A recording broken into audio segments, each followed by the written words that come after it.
ಒಂದಲ್ಲ ಎರಡಲ್ಲ ಬರೋಬ್ಬರಿ 10ಕ್ಕೂ ಹೆಚ್ಚು ಬಾರಿ ಬೇರೆ ಬೇರೆ ರೀತಿಯ ವಿವಾದದಲ್ಲಿ ಸಿಲುಕಾಕೊಂಡಿದ್ರು ದರ್ಶನ್. ಆದರೆ ಈ ಬಾರಿ ಅವರ ವಿರುದ್ಧ ಕೇಳೋಕೆ ಸಿಕ್ಕಿರೋದು ಕೊಲೆ ಆರೋಪ. ಅತ್ಯಂತ ಭೀಕರವಾಗಿ ಅಮಾನುಷವಾಗಿ ಕೊಲೆ ಮಾಡಲಾಗಿದೆ ಅಂತ ಹೇಳಲಾಗಿರುವ ಪ್ರಕರಣದಲ್ಲಿ ಆರೋಪಿ ಸ್ಥಾನದಲ್ಲಿ ನಿಂತಿರುವ ದರ್ಶನ್ರನ್ನ ಚಿತ್ರೋದ್ಯಮದಿಂದ ಬ್ಯಾನ್ ಮಾಡಬೇಕು ಅನ್ನೋ ಆಗ್ರಹ ಹೆಚ್ಚಾಗ್ತಾ ಇದೆ. ಇದೇ ನಿಟ್ಟಿನಲ್ಲಿ ಇನ್ನೇನು ಕೆಲವೇ ಕ್ಷಣಗಳಲ್ಲಿ ದರ್ಶನ್ ಮುಂದಿನ ಸಿನಿ ಬದುಕಿನ ಭವಿಷ್ಯ ನಿರ್ಧಾರ ಆಗಲಿದೆ. ಸಂಜೆ 4:30ಕ್ಕೆ ಫಿಲ್ಮ್ ಚೇಂಬರ್ನಲ್ಲಿ ಸಭೆಯನ್ನ ಕರೆಯಲಾಗಿದೆ. ನಟ ದರ್ಶನ್ರನ್ನ ಬ್ಯಾನ್ ಮಾಡುವ ವಿಚಾರವಾಗಿ ಈ ಸಭೆ ನಡೀತಾ ಇದೆ. ಕಾರ್ಯಕಾರಿ ಸಭೆಯಲ್ಲಿ ದರ್ಶನ್ ವಿಚಾರದ ಬಗ್ಗೆ ಮಾತುಕತೆ ಆಗುತ್ತೆ ಅಂತ ಸಭೆಯಲ್ಲಿ ಚರ್ಚಿಸಿ ದರ್ಶನ್ ಬ್ಯಾನ್ ಮಾಡಬೇಕಾ ಬೇಡವಾ ಅನ್ನೋದನ್ನ ನಿರ್ಧಾರ ಮಾಡಲಾಗುತ್ತೆ ಅನ್ನೋದು ಸದ್ಯಕ್ಕೆ ಲಭ್ಯವಾಗ್ತಾ ಇರುವ ಮಾಹಿತಿ. ಘಟನೆ ನಡೆದಂಥ ಸಂದರ್ಭದಿಂದ ಅವತ್ತಿನಿಂದಲೂ ಕೂಡ ನಮ್ಮ ಚಿತ್ರರಂಗದ ಪ್ರತಿಯೊಬ್ಬರು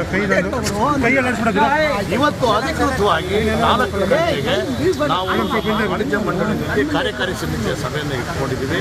ಆ ಕಾರ್ಯಕಾರಿ ಸಮಿತಿಯ ಸಭೆಯಲ್ಲಿ ಏನು ತೀರ್ಮಾನ ಆಗುತ್ತೋ, ಹಿರಿಯರೆಲ್ಲ ಸೇರಿಕೊಂಡು ಏನು ತೀರ್ಮಾನ ತಗೊಳ್ತಾರೋ ಆ ತೀರ್ಮಾನಕ್ಕೆ ನಾವೆಲ್ಲರೂ ಕೂಡ ಬದ್ಧರಾಗಿರ್ತೀವಿ ಅನ್ನೋದನ್ನ, ಇಡೀ ಚಿತ್ರರಂಗ ಬದ್ಧವಾಗಿರುತ್ತೆ ಅನ್ನೋದನ್ನ ನಾನು ಹೇಳಲಿಕ್ಕೆ ಇಷ್ಟಪಡ್ತೀನಿ ಸರ್.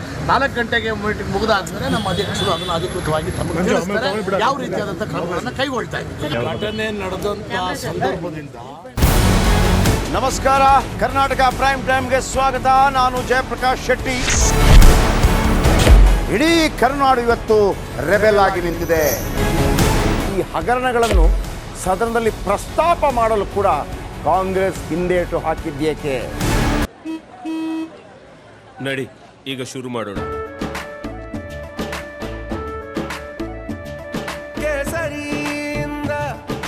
ಮನೋಲ್ಲಾಸ ಮನಸ್ಸು ಮತ್ತೇರಿ ಕುಣಿದಾಡಿದೆ ನೋಡು, ಮನಸ್ಸು ಮತ್ತೇರಿ ಕುಣಿದಾಡಿದೆ ನೋಡು. ಕ್ಷಣ ಕ್ಷಣವೂ ಆಚರಿಸಿ ಕೇಸರಿ ಹಬ್ಬ. ವಿಮಲ್ ಬಾಯಲ್ಲಿ ಹೇಳಿ ಕೇಸರಿ. ನಿಮ್ಗೆ ಸಂಬಳ ಅದಕ್ಕೆ, ನಿಮಗೆ ವಾಹನ ಅದಕ್ಕೆ, ನಿಮಗೆ ವೆಪನ್ ಅದಕ್ಕೆ, ನೀವು ಅದನ್ನು ಸೆರೆ ಹಿಡಿಬೇಕಾಗಿದೆ. ನೀವು ವಿದ್ಯುತ್ ಬರ ಇದೆ ಅಂತ ಹೇಳ್ತಾ ಇದ್ದೀರಿ, ಎಲ್ಲಿ ಬರ ಇದೆ ನೀವು ಹೇಳಬೇಕು. ಪಾಕಿಸ್ತಾನ್ ಆಕ್ಯುಪೈಡ್ ಕಾಶ್ಮೀರ್ ಅದು ಎಂದೆಂದಿಗೂ ನಮ್ಮದು. 40 ಮೆಷಿನ್ಗಳು ತಂದಿತ್ತು ನೋಟ್ ಎಣಿಸುವುದಕ್ಕೆ, ಅದೇ ಹಾಳಾಯಿತು. ಮಥುರಾದ ಗಲಾಟೆ ಇದೆಯಲ್ಲ, ಅದು ಸ್ಥಳೀಯವಾಗಿ ಕೂತು ಪರಿಹರಿಸಬಹುದಾದಂಥ ಕಾನೂನಿದೆ. ಗ್ಯಾರಂಟಿ ಯೋಜನೆಯಿಂದ ನಷ್ಟ ಆಗಿದೆ, ಲಾಭ ಆಗಿದೆ, ದಯವಿಟ್ಟು ಹೇಳಿ. Dawood Ibrahim most wanted criminal ಯಾವಾಗಾದ ಅಂದರೆ ಇಲ್ಲಿ ತನಕ ಭಾರತ ದೇಶದಲ್ಲಿ ಓರ್ವ ದಲಿತ ಪ್ರಧಾನಿಯಾದಂಥ ಇತಿಹಾಸವೇ ಇಲ್ಲ. ರಿಪಬ್ಲಿಕ್ ವರ್ಲ್ಡ್ ಆಪ್ ಇದು ಕೇವಲ ಅಪ್ಲಿಕೇಶನ್ ಅಲ್ಲ, ಸಮಗ್ರ ಸುದ್ದಿಗಳ ಸಂಪರ್ಕ ಮಾರ್ಗಕ್ಕೆ ಕ್ರಾಂತಿಕಾರಿ ಬದಲಾವಣೆ. ರಿಪಬ್ಲಿಕ್ ವರ್ಲ್ಡ್ ಆಪ್ ಕೇವಲ ಸುದ್ದಿ ಅಪ್ಲಿಕೇಶನ್ ಅನ್ನ ಪರಿಚಯ ಮಾಡ್ತಾ ಇಲ್ಲ, ಬದಲಾಗಿ ಡಿಜಿಟಲ್ ಸುದ್ದಿ ಬಳಕೆಯ ಹೊಸ ಯುಗಕ್ಕೆ ನಾಂದಿ ಹಾಡ್ತಾ ಇದೆ. ಇದೊಂದು ಬ್ರೇಕಿಂಗ್ ನ್ಯೂಸ್, ಪ್ರಭಾವಶಾಲಿ ಕಾರ್ಯಕ್ರಮಗಳಿಗೆ ಗಟ್ಟಿಯಾದ ವೇದಿಕೆ. ರಿಪಬ್ಲಿಕ್ ವರ್ಲ್ಡ್ ಅಪ್ಲಿಕೇಶನ್ ಈಗ ಲೈವ್ ಆಗಿದೆ.